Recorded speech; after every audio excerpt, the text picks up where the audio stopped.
When I returned to NCKU after the PhD studies, I try to repeat my experiment because I hope we can have a more clearly picture to show you the multi-frame exists in the experiment. And I repeat the experiment and try to change all the steps we may have. That means I try to change the concentration distributions, but anyway, we still control a conserved system. That means that we maintain the methane, oxygen, and the nitrogen the same, but we try to modify the boundary condition. I just want to show you there some interesting figures to tell you. For example, in the loader in a loader low, you can see for the first one, the 5 omega u equal to 5. Omega u is upper burner, means there is the very dim premise branch. Okay, the just 5. But for the L, omega L is the loader burner, has 18. 18 means if you compare with the so-called 18, that means this is a rich one, is a rich, but 5 is a very thin. Now you can see at these conditions, you can generate the loader frame basically is a rich premise frame, but upper frame is a loader is a thin premise frame. But if you increase the the the fuel concentration in the upper part, that means the make a dim premise frame approaching to the stoichiometric. Okay, but for the loader, we try to reduce the fuel. Okay, and you can see as when you go to the 2570, you can see they have a large separation between the dim premise frame and the rich premise frame, because under this condition, the upper dim premise frame is independent, and when they have their nature of premise burning, they will have a certain amount of frame speed. If they have a certain amount of his frame speed, they need to find their position in certain in the upper floor. Then they separate. And the other thing is when this premise frame is stronger, then the downstream side will have a high temperature products, right? And those high temperature products will have so-called thermal expansion, will push these two frames with a larger separation distance. Surprisingly, here you can see 3070, they tell you there is a triple frame, right? The triple frame means the upper one is the thin premise frame, and the lower one is the rich premise frame, and you have a diffusion frame in between. Okay, this is a very clearly you can see the triple frame. There's some case you always have a triple frame, 35, 65, 40, and 60. You have a triple frame. And here, those kinds of experiments of experimental observation to it basically now is justified. It can be justified and used to compare with the theoretical consideration, as I mentioned before.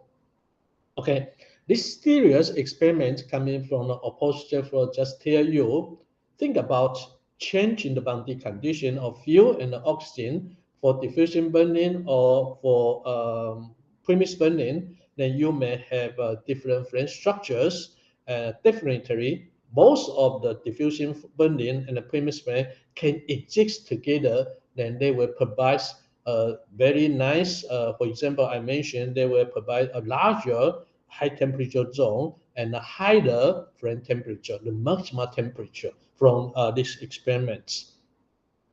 Now we go to the other experiment. It's very interesting, and we use the jet flame. Okay, and this is a typical jet diffusion flame I mentioned here. Okay, but in this case, we try to think about originally we just supplied the 100% pure fuel from the burner, right?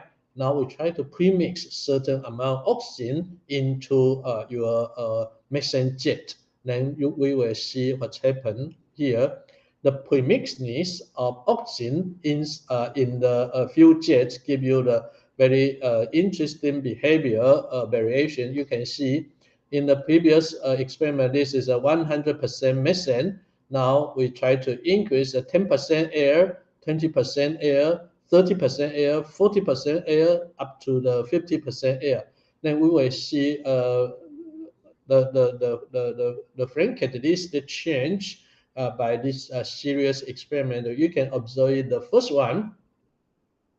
Actually, when you add the air into your jet, okay, that means that you try to put mixins, the flame length actually do not change too much. Originally, the maximum flame height is around 60, right?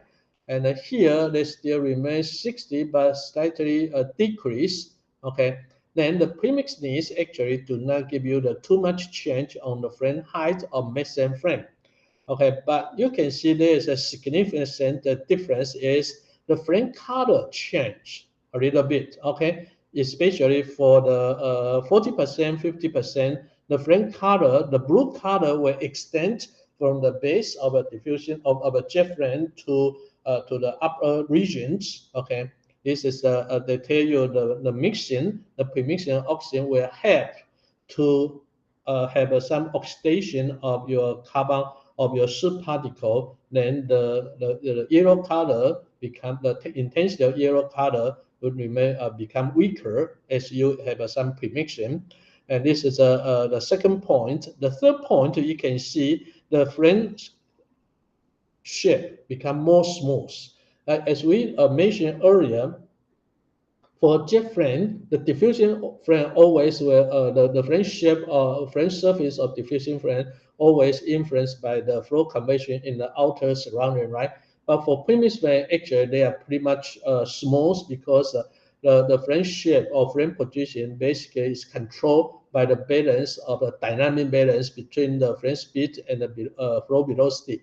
Actually, they should not be strongly changed by the influence coming from the outer convective stream. Okay, as you increase the air more, that means the oxygen more, the flame shape will become more smooth without any curvature or wrinkling.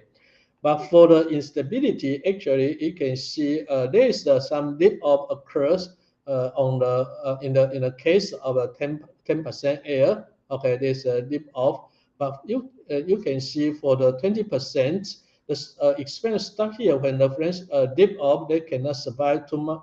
Too long, then the friend disappear. That means that the blowout, okay, the limit of blowout occurs earlier, okay, as you increase the air premixins, and even for the case of 40% air, when they dip off, then they will disappear, okay. And for the case of 50s, when the flame dip off, then they just blow out. They do not have a clear identification on blowout, both dip off and blow out, okay. Now I go back to our lecture note to give you the overall observation on the measurement of for the flame height. For this plot, actually, I just give you some observation because there is they show you the flame shape with the color pictures.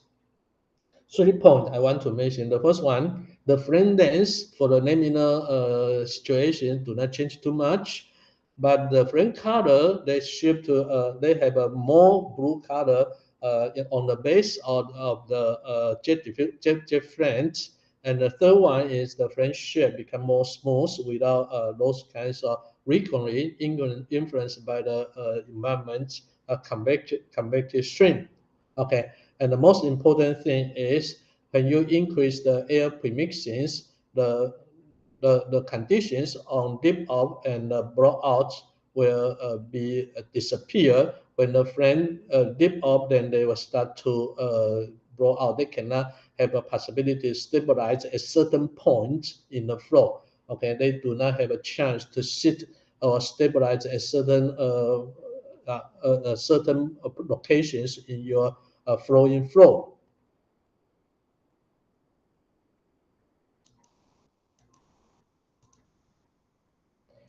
Let me go back to our slides.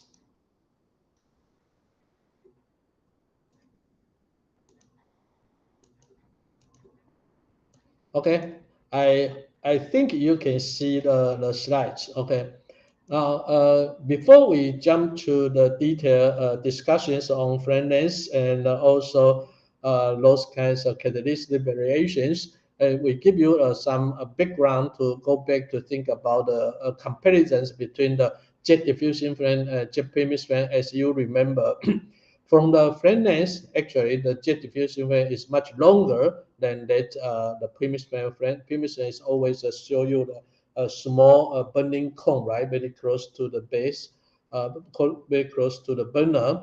High temperature region, usually a jet diffusion fan will have a thin high temperature region near the diffusion flame, but the premise flame actually is thicker because they downstreams they can extend to a further. But for diffusion flame, actually, when all the combustion product move to downstreams, then all the temperatures will include, all the flow field will include high temperature products.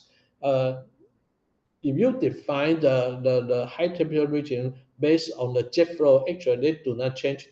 They do not have too much differences. But for the near the flame positions, they should have a difference because for a jet diffusion flame, after the diffusion flame surface, then they will have a larger gradient of temperature drop. But for the premise flame, actually they will have a small temperature drop gradient. Okay. For the radiation heat transfer, that means that this will be represented the amount of the soot you have. Actually, for jet diffusion flame, the radiation heat transfer is strong, but for premise flame is weak because their flame always have a blue flame. If you look at from the heat transfer, basically you can see the jet diffusion flame has a strong radiation heat transfer, but weak convection heat transfer. But for premise flame, actually they will provide a larger convective heat transfer, but with weak radiation heat transfer. Okay.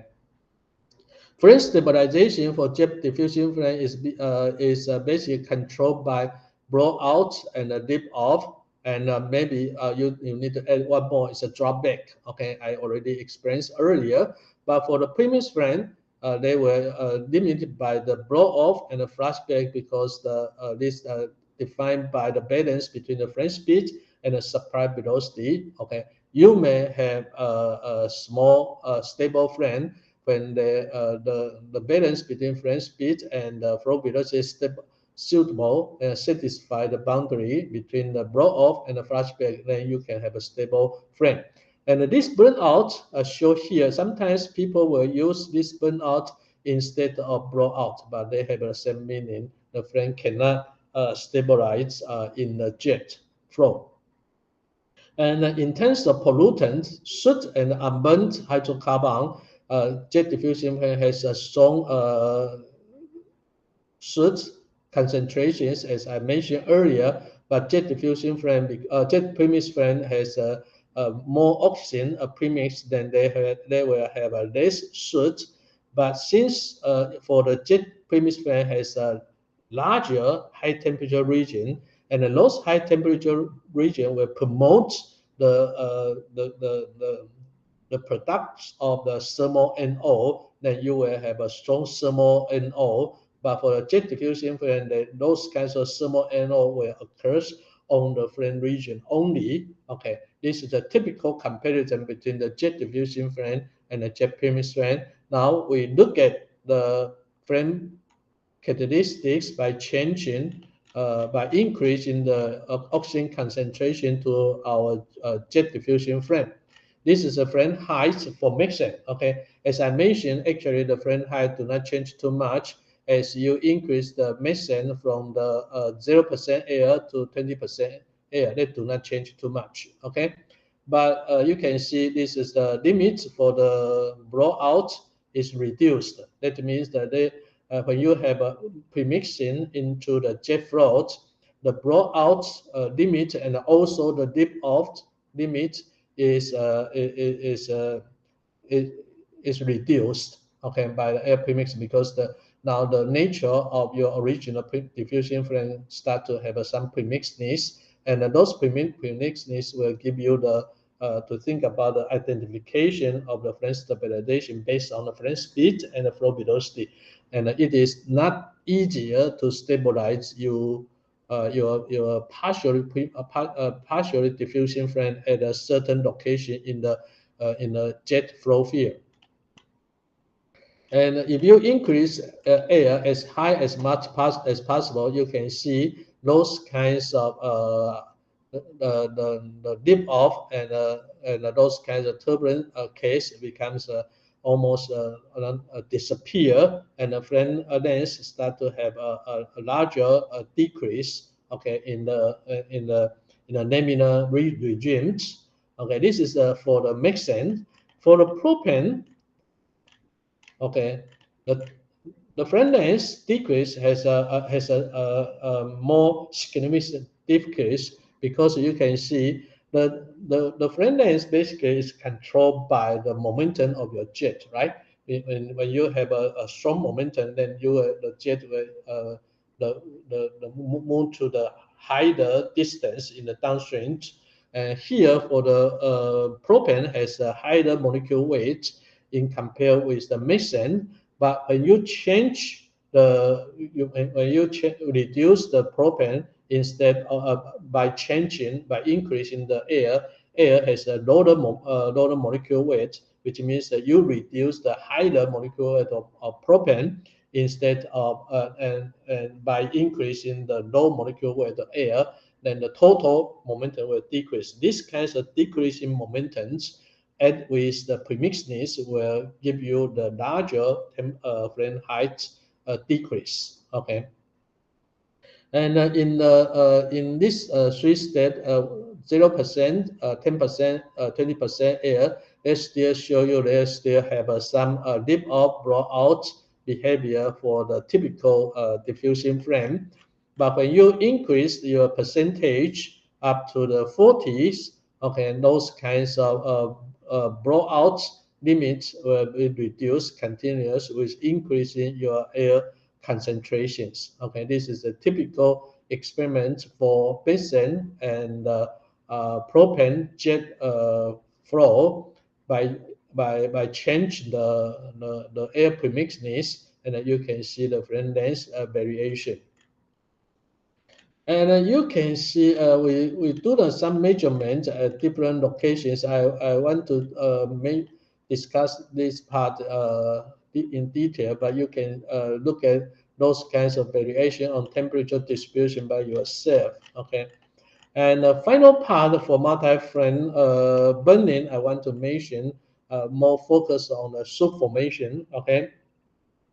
This plot tells you the horizontal axis represents the time, and the vertical axis represents the soot weight. The experiment is like this. We use the jet diffusion flames, and originally we inject the propane. 100 propane is a purely diffusion flame, and we examine 10%, 20%, and 30% air premixing.